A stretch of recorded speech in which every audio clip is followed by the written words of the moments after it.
प्यारे विद्यार्थियों नमस्कार। आज संधि के सबसे लास्ट टॉपिक विसर्ग संधि में आप सभी का हार्दिक स्वागत है। आप अपने चैनल द प्रिपरेशन प्लेटफॉर्म में फिर से जुड़े हैं इस उम्मीद के साथ कि हमें कुछ नया सीखने को मिले और इस उम्मीद पे मैं ज़रूर खरा उतरूँगा। ज़्यादा बातें न करते हुए हम आपको ले चलते हैं विसर्ग संधि की ओर, जो आज का सेशन बहुत ही महत्वपूर्ण होने वाला है और इसमें कुछ प्रीवियस ईयर के क्वेश्चंस भी डाले गए हैं जो आपके परीक्षा के लिए बहुत ही महत्वपूर्ण है। चलिए ले चलते हैं आपको हम विसर्ग संधि के सैर की ओर। विसर्ग संधि, इसका परिभाषा पहले देख लेते हैं कि स्वर या व्यंजन के मेल से विसर्ग में जो विकार उत्पन्न हो। विकार का अर्थ होता है बदलाव, यानी स्वर या व्यंजन के मिलने से विसर्ग में जो विकार उत्पन्न होता है, विकार मतलब विकार उत्पन्न होना, बदलाव उत्पन्न होना, वही हमारा विसर्ग संधि कहलाता है। जैसे पयः जोड़ धरः, तो पयः जोड़ धरः, इसमें देखिए विसर्ग हटेगा तो ओ सटेगा, यानी इसमें हटेगा सटेगा, बस इसमें कोई अलग से नियम नहीं है स्वर संधि वाला।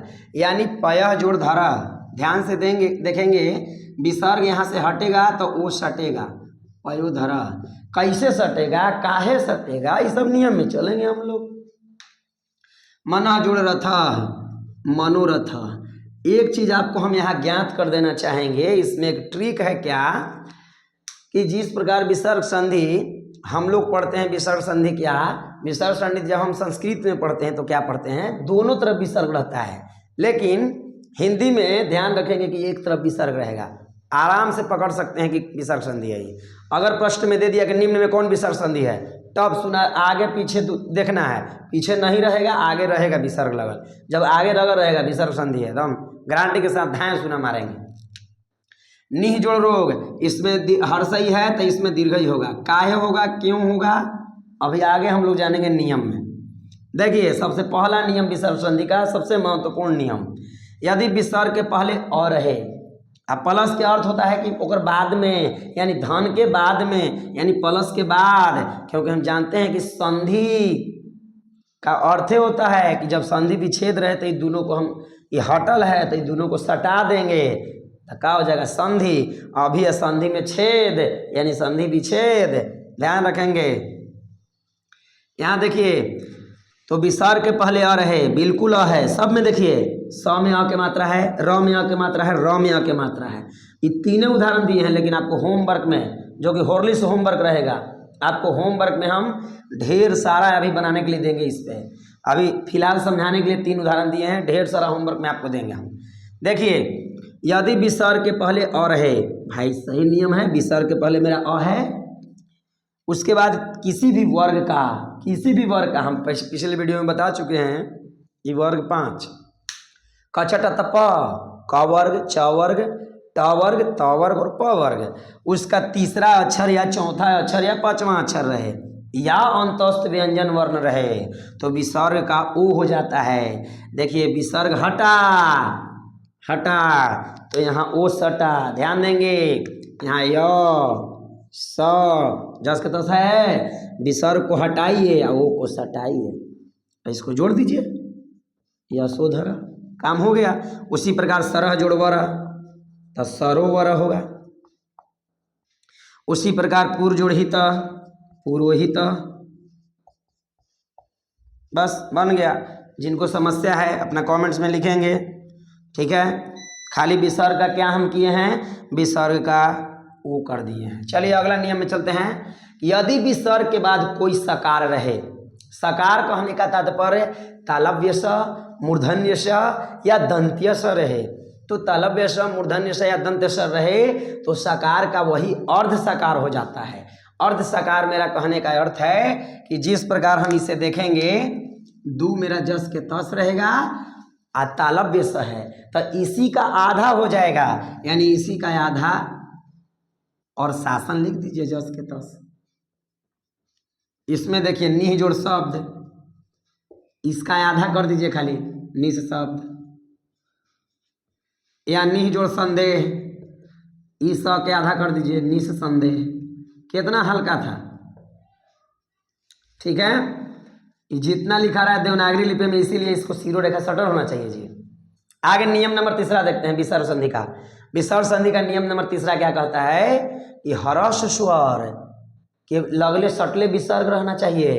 भाई देख लो हर्ष स्वर है, इस सब में हर्ष लगल है आ लगले विसर्ग है, और उसके बाद र रहे, सब में देखिए र है कि नहीं है, तो र रहे तो हर्ष को केवल दीर्घ में बदल दीजिए, विसर्ग को हटा दीजिए, लीजिए खाली नी ऐसे है तो खाली नी ऐसे लिख दीजिए, है नी ऐसे है तो ऐसे लिख दीजिए, आई दू ऐसे है तो एने से दू लिख दीजिए, आई नी ऐसे है तो ऐसे नी कर दीजिए, बस आई एने वाला सटा दीजिए, एने रव है रव कर देंगे, एने रोग है रोग लगा देंगे, राज है राज लगा देंगे, एने रज है रज लगा देंगे, नीरज जो कि मेरा नाम हो गया ये, नी जोड़ रज नीरज जगह अर्थ कमल होता है।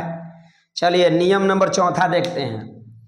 विसर्ग के पहले अ या आ को छोड़कर कोई भी स्वर रहे, केवल अ या आ नहीं रहना चाहिए, हर्षई दीर्घई हर्षो दीर्घो ए ऐ ओ औ कुछ भी रहे तो हम, और उसके बाद में भी कहा कि तीसरा चौथा पांचवा या स्वरवन रहे तो र हलंत कर देते हैं, विसर्ग को हटाते हैं और र हलंत कर देते हैं ऊपरे रेफ। देख लीजिए जैसा कि इसमें हम लोग देखेंगे, यहाँ पर देखिए नीह जोड़ मल, नीह जोड़ मल नियम पहले फॉलो कर रहा है कि नहीं वो देखेंगे हम। विसर्ग के पहले अ या आ को छोड़कर देख लीजिए कोई ऐसा इसमें नहीं लिखा हुआ जकरा में अ के मात्रा है चाहे आ के मात्रा है, सब में हर्ष या हर्षों के मात्रा है, या ए के ए आई ओ औ की भी मात्रा रहेगा। हम होमवर्क में आपको उसमें देंगे, ठीक है, ए औ के मात्रा वाला ढेर सारे भी होमवर्क देंगे हम आपको तुरंत इसके बाद, इसको खत्म करने के बाद।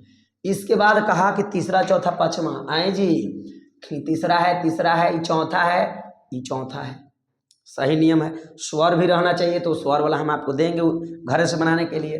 तो दूह जोड़ जन, तो दू रहेगा जस के तस, आप विसर्ग के बदले में हम बोले हैं कि र हलंत कर देना है, तो ज आ न आई जो रेफ ऊपरे चढ़ जाएगा विसर्ग के बदले में। निह जोड़ जन निर्जन, निह जोड़ झर निर्झर, दूह जोड़ बल दुर्बल। देख लीजिए खाली इसमें से विसर्ग हटा तो र हलंत ऊपरे सट्टा यानी रेफ सट्टा। चलिए नियम 5 में चलते हैं हम लोग।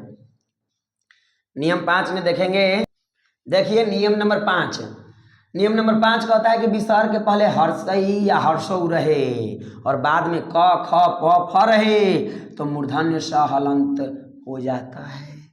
देखिए विसर्ग के पहले हर्षई हर्षौ रहना चाहिए, हर्षई हर्षई हर्षौ हर्षई है, तो हम क्या करेंगे कि विसर्ग को हटाएंगे और मूर्धन्य स हलंत को सटाएंगे। यानी कहने का तात्पर्य है कि नीह जोड़ कपट है तो नीह जोड़ कपट क्या बन जाएगा हमारा, नीह जस के तस रहेगा, या हमारा जो विसर्ग है इसका आधा हो जाएगा और कपट यह एने से हटल था तो इसको सटा देंगे, निष्कपट हो गया। ये भी कहा विसर्ग को हटाइए मूर्धन्य स को सटाइए, यानी खाली हटाइए सटाइए वहाँ से यहाँ ले बस नी। अब विसर्ग को क्या लगाएंगे, आधा मूर्धन्य स फल निष्फल। अगला चतु जोड़ कौन, चतु अब विसर्ग के बदले में आधा मूर्धन्य स आ कौन, सब में नहीं करना है, जो इस नियम को फॉलो करेगा बस उसी में। निह जोड़ काम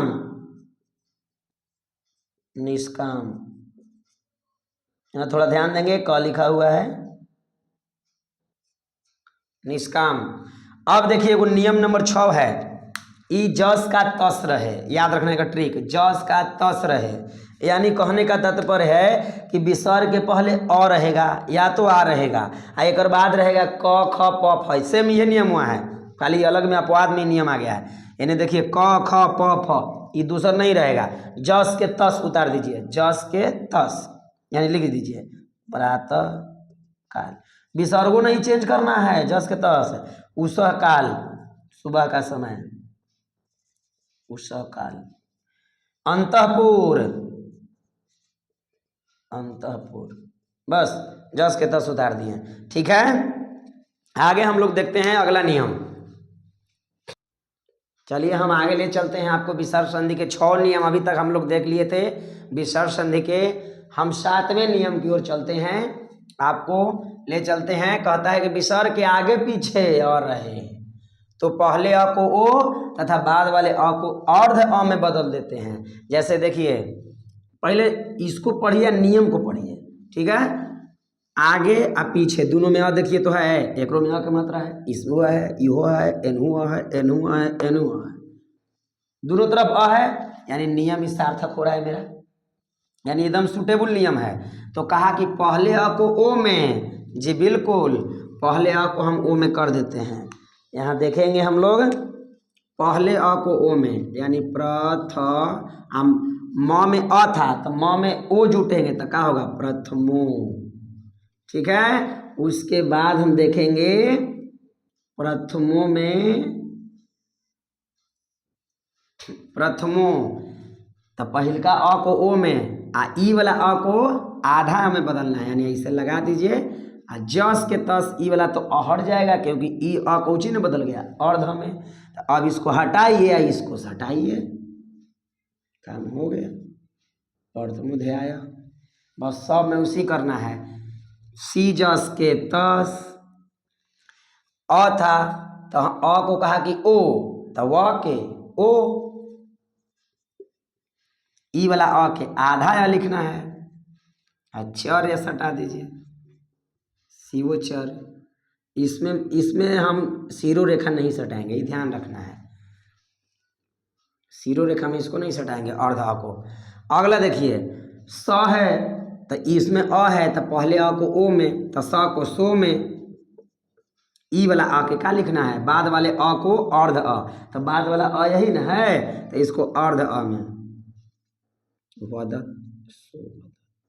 चलिए, ये हो गया मेरा नियम नंबर 7 खत्म। नियम नंबर 8 कहता है कि विसर्ग के बाद त रहे तो दंत स हलंत लगा देते हैं। विसर्ग के बाद त है, त है, त है, नियम फाइनल, यानी समझ में आ गया नियम। अब बस खाली विसर्ग को हटाइए, दंत स हलंत को हटाइए, लीजिए तत जोड़ते, तत आ त, विसर्ग के बदले में क्या लिखना है, दंत स हलंत लिखना है, अत्ते। बस ततः जोड़ते ततस्ते, तो नमः जोड़ते नमस्ते, हो गया ना जी, नमस्ते। इत जोड़ता तो ई या त, विसर्ग के बदले में क्या लगाना है, दंत स हलंत, इतस्त। चलिए, नियम 8वां भी खत्म एकदम चुटकियों में। अब देखिए, जो आपको यूट्यूब पर पहली बार मिलने जा रहा है, जो कहीं नहीं पढ़ाया गया है, महर्षि पाणिनि सूत्र के अनुसार कुछ स्वर संधि है, पूर्व रूप संधि, प्रगृह संधि और पररूप संधि, जो कि आर्ट्स जो विषय लिए हुए हैं उनके लिए बहुत महत्वपूर्ण है, क्योंकि आर्ट्स विषय में हिंदी में पूछा जा चुका है। साइंस में तो नहीं, लेकिन आर्ट्स का प्रीवियस ईयर में इससे क्वेश्चन पूछा जा चुका है, जिसे हम अगले क्लास में इसको देखेंगे। फिलहाल आप लोग स्वर संधि, व्यंजन संधि और विसर्ग संधि का हॉर्लिक्स होमवर्क है, जो हॉर्लिक्स की तरफ फायदा करेगा। एकदम ये आपको VVI है, दम VVI है परीक्षा की दृष्टि से। आप इसको कॉपी पे उतार लेंगे, वीडियो पॉज करके या स्क्रीनशॉट ले लेंगे और इसको घर पे होमवर्क इसको करेंगे, बनाएंगे। और विसर्ग संधि के जितने भी मुख्य नियम थे उस समाप्त करते हैं हम। और विसर्ग संधि के बहुत से नियम हैं जो परीक्षा की दृष्टि से नहीं है, लेकिन मुख्य नियम हम 8 नियम चलें। और इसी के साथ संधि का क्लास खत्म होता है। और जिस प्रकार संधि में आप लोगों ने इतना प्यार दुलार दिया, अगला वीडियो हम आपको अलंकार पर लाने जा रहे हैं, जो कि मैट्रिक और इंटर परीक्षा दोनों के लिए बहुत ही VVI होता है। अगला वीडियो हमारा अलंकार पे रहेगा, उसमें भी आपका प्यार दुलार बना रहे। और इसी के साथ सभी विद्यार्थियों को एक बार फिर से तहे दिल से बहुत बहुत धन्यवाद। आज का क्लास हमारा इतना ही।